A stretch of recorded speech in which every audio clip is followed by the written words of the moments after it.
Thank you. Our next guest is an Academy Award-nominated screenwriter and actor, New York Times best-selling author, New York Times Critics' Pick playwright, and the only woman who has created a film franchise. Please welcome Nia Vardalos.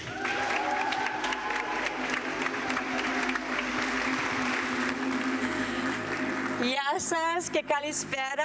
Είμαι πολύ ευχαριστημένη που με καλέσατε. I'm really pleased to have been invited here at Stavros Niarchos Foundation. I want to say how grateful I am to be here to talk about the very important topic of mental health. My own forays into mental health happened maybe just recently. I was here in Greece directing a film I wrote and produced and acted in, and how I did it is by daily meditation. Every day, 10 minutes by myself, a ritual of calming myself down. And this is very, very difficult because for a Greek, it is impossible to stay silent for 10 minutes. And so before this, I adopted my daughter. My daughter I adopted with only 14 hours notice. And I wrote a book about it, Instant Mom, Xafnika Mama. And what I did is I detailed our journey together to mental health and physical fitness. And so for me, I feel that this is a natural fit, that today I am here to introduce you to Miss Goldie Hawn, whose work with children is trailblazing in many, many ways, and of course with mental health is admirable. You know her, of course, as Academy Award winner, Goldie Hawn, also as a director and a best-selling author, but there's more. There's always more to women, isn't there? There's more because what Goldie did is she produced films for women well before it was the norm. So because of Goldie trailblazing the path for me, I got to walk along what Goldie and other women did by producing films by women for women. But 20 years ago, rather than rest in the bed of all those achievements, Goldie did something unheard of. She created something. It's called the Goldie Hawn Foundation, and she didn't just create it, she runs it. And is also the founder of Mind Up, whose mission is to equip children, all children, with mental fitness to lead healthier and happier lives. This passion and daily work of Ms. Hawn's is once again trailblazing in that it combines neuroscience, mindful awareness, positive psychology, and social emotional learning. As we know, in Greek, we have a word for this kind of woman. It is kataplitiki. In English, the word translates to badass. Please join me in welcoming Goldie Hawn to the stage.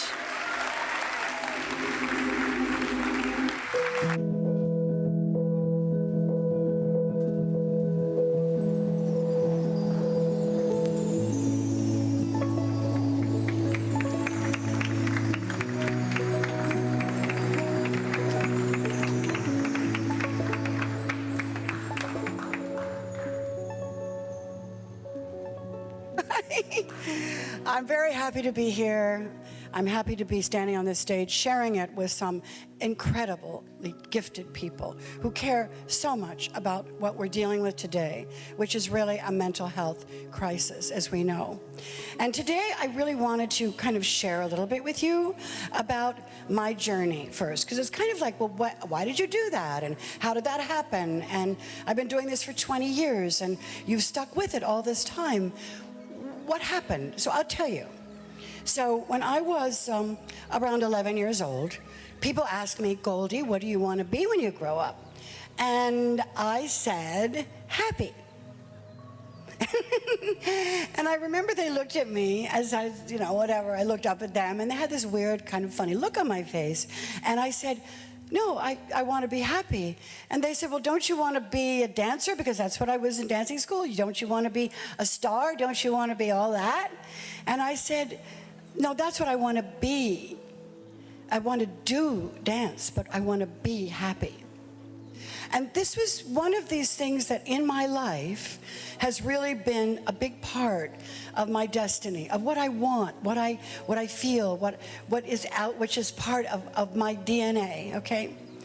But, you know, sometimes, well, who was it said it? John Lennon, you know, life's what happens when you're making plans. So then I had an experience that actually made me kind of ponder that the reason I wanted to be happy at 11 is because early days of my 11, I was surprised by something when they said in school, oh, we are going to go down and watch a video. Oh, great, we're going to watch a video. And it's going to be on Iowa and corn, and we're going to learn all about that.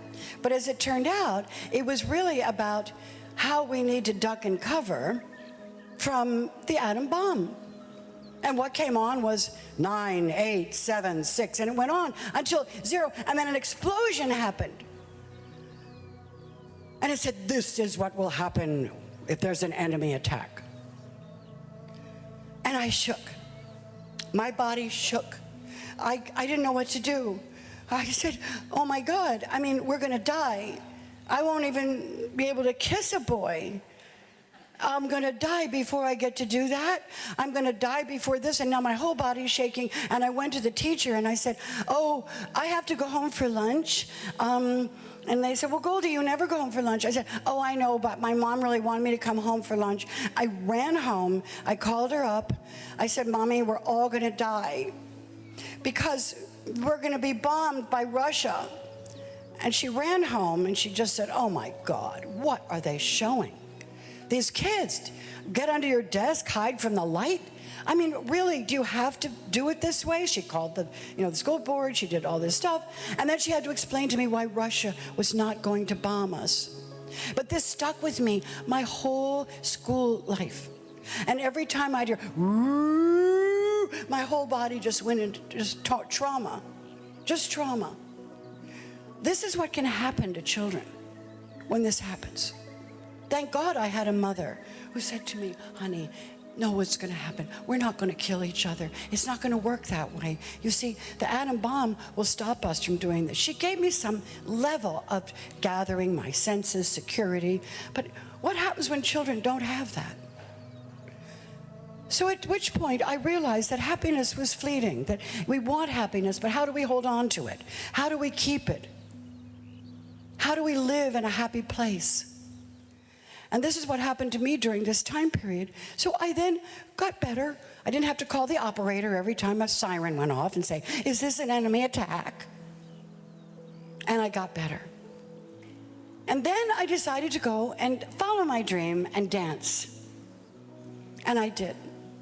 And I danced in New York, and I danced in Puerto Rico, and I danced in Las Vegas, and I danced in LA, and I danced, and I was happy.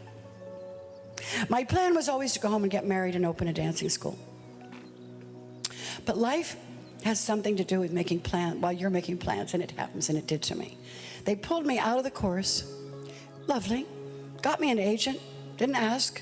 They signed me. Next thing I know, I'm pulled out of the chorus line. I am now in the TV show, and I ended up having incredible panic attacks. I was a happy person. I was someone who literally loved my life. I loved being me. And suddenly something happened, and I was so frightened because I would get these panic attacks that would make me throw up in public. I couldn't go anywhere. I was so anxious. I didn't know how to tell my mom and dad because they wouldn't understand it, because that's not who I was. I was a happy girl. And then I saw a doctor. I couldn't go out. I couldn't do anything. I had to see a doctor. And here suddenly I'm at the apex of should be happy about my career. Oh my gosh, I got a TV show. Oh my gosh, whatever. But I wasn't. So I moved through that, having to get there and do it. But nobody knew how frightened I was for my next potential panic attack. So this is something that has given me a bottom understanding, a true understanding of what it's like to have mental disturbances, to have a form of mental illness that you feel you cannot control. And what I did is I went to a doctor, and I spent 9 years there. The first year I started moving through this and getting better, and then I started becoming incredibly interested in what I was learning about me, about others, about neuroses, about transference, about knowing that when somebody ended up saying, oh, I love you, Goldie, oh, I love you, I know they don't love me. They love how they see me. That's through their eyes. So I was given this incredible education about psyche, the mind, psychology, and putting myself in a selfish place in the center of my education. The university of me. And I treasure it because it's helped me through my entire life. And yes, I have returned to my happiness. And yes, I have lost it sometimes. But I've never lost my smile, and I've never lost my will to be happy. So I decided that I was going to do a documentary on In Search of Joy around the world. And I was moving into doing all the research about the causes of happiness. The causes of happiness globally. Why can't we actually feel happy? Well, at the end of the day, 9/11 happened. And I wasn't able to do happiness because who in the world right now isn't scared to death that we will not be able to do this? So in the meantime, I was so concerned about our children losing their happiness and not having any way to deal with the fact that they watch these buildings going down and down over and over. So I took happiness and I turned it around in all the research that I had done and created Mind Up for Children. Because I cried for 7 days, knit the American flag, my tears went in it, and I said, if I can do one thing, because our world is changing forever, whether it's the United States or the world. And that's when Mind Up was born. And Mind Up is a program that I created because no children knows about their brain. Our children don't know what their brain does. We ask them to learn, we ask them to remember, we ask them to be quiet, we ask them to focus and be attentive. They don't know what's working in there. So I thought, all right, let's put that first. Neuroscience for kids. Neuroscience, we have them in preschool, we have them all the way up to right now into 8th grade, but we're now moving into high school. So that was number one. Number two, I felt, well, if we're going to develop in these developing brains, how are we going to create more ability for them to be able to learn more things in social and emotional learning, or be able to experience things that in the classroom will be more positive, that will change the brain set of these children. So we did that. Then we did be mindful of our senses, and then created what we call a brain break. Because every brain needs a break, and children need to know that. But they know now what's happening in their brain when they take the break, and they know that their prefrontal cortex lights up so they can learn. So the point is that what we've done now is created a program that creates brain fitness. And brain fitness is what we need today, because we can look at what's happening right now. But 20 years ago, when I looked at what was happening with our children, 10 to 15-year-olds, it was the third leading cause of death. It's worse now. But I thought to myself, a 10-year-old taking their life? This isn't possible. I mean, children shouldn't be like that. What's the causes of that? What's making that happen? They're more anxious. They're depressed. But children, actually older children, were killing themselves more often. And I'm thinking, wait, who's turning a blind eye to this problem? Because we're not looking at the mental health of our children. We're definitely medicating them, but we're not understanding the causes. What are we putting in the classroom that's giving them opportunity to understand that their brain is a beautiful thing, that they have control over it, that your brain is plasticity of the brain. You can change things. And what you put into a developing brain is what creates brain matter. This is how we begin to grow. We begin to learn. So why not start when you're young, learn how to become more resilient, know what your options are, and be able to have more health, more happiness.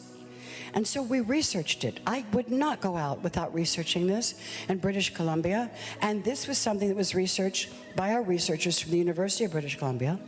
And we researched it twice, because if it didn't work, I wasn't going to go out and do this. And the research was stellar. Our children worked better together in the classroom. Aggression went down on the playground. Children were able to actually work better together in the classroom. And the beautiful thing is, because all I wanted them to be was happy. And 83% of these children in a very large study said they could make themselves happier now. And I thought, you know, we are just humans. But we are humans that will create a world. No one else creates our world but us. And I asked the question, who's turning a blind eye to these children who are killing themselves? Who's trying to figure out why? Why don't we have preventative mental health programs in every school? It's how we start dealing with some of these issues we're dealing with today. And when people were turning a blind eye, we had COVID. And we think at the long run that COVID really was a part and parcel of this, and suddenly we now have mental health problems. Well, the truth of the matter is, 20 years ago we had mental health problems. 20 years ago we had children taking their lives, hurting others. By the way, huge dropout in school. But mind up, math scores went up and reading scores went up. And when I read all this, I cried. I said, we need more research. We need to do more research. We have to learn that every school, everybody, when the children are little, we're growing our brains. We have to know more about the brain. I love all that's going on today. It's extremely important. And what's happening here today is so beautiful. And I'm so honored to be on this stage talking about this, sharing. But we want to get them before they get sick. We want to be able to do something in school that makes their schools, they want to go to it. And in Mind Up, there's no wrong answer in so many of these areas that we're actually creating. So when we do a brain break 3 times a day, these children have much more agency now over their emotions. They know when they're feeling a certain way that a brain break and breathing and focusing will actually help them. But keep in mind that mindfulness alone cannot do the trick. Cognition, understanding the brain, understanding the areas of the brain, the hippocampus, the amygdala, how important all of that is for these children. They know how to calm that down now so their prefrontal cortex opens up and they can learn better and feel better. So when we want to build more empathy, we want to build greater attention. We want to basically take these little guys and say, you know, you can do it because you have an extraordinary brain. So the end of the story is that now Mind Up has done an epigenetic study where we now can have understanding that we have, look how the brain affects the body. And our children, we had a control group, methylated their genes in the positive way. It was so exciting because it was really all an area of brain. That was exciting to know that through right thinking, right doing, and experiencing these positive emotions can actually shift your health. So I'm into advocating not just Mind Up, but for every school to adopt a rigorously researched program that is embedded into the class that can create happier, more compassionate, more fun, and more fearless, to educate our children that they have the wherewithal and the grit to take it. So I don't know where I am in time, but if anybody has any questions, I would love to answer them for you, and then we could move on. And but one last thing, and I just want to say, let's talk about hope. We're here now. We want to find a lot about what's going on in our minds, what's happening to the world, how we get through some of this, how do we mitigate depression, and how we're going for. I champion today. I champion the now, because if this did not happen, we wouldn't be here today. And this our you know, we really are so blessed, because at this point in this culture, we have to move forward from here. Move forward from COVID, because it's brought all of this to light. And all of these people are now doing great things in order to make our lives better and understand more about our brain and more about how we're actually going to benefit from now. So I'm hopeful. And because there are sometimes I feel so sad Little boy, 9 years old, in New Zealand, just killed himself. 9. New Zealand. This is a global problem. We have to look at leadership. Are we building leadership in schools? Are we giving them an understanding of the vast ability that they have in order to create change, to be leaders of tomorrow? I think we need to rethink that. But on the other direction, I'm hopeful, I'm joyful, because at least in our lives, we know that we can make changes now. And now we know that happiness is really there for all of us if we just want it. We can get there. And in the classroom, we're showing our children, remember, 83% said they could make themselves happier. So this is what I'm doing it for 20 years, and it's the most important thing I've ever done in my life, and I am so happy. Thank you, SNF.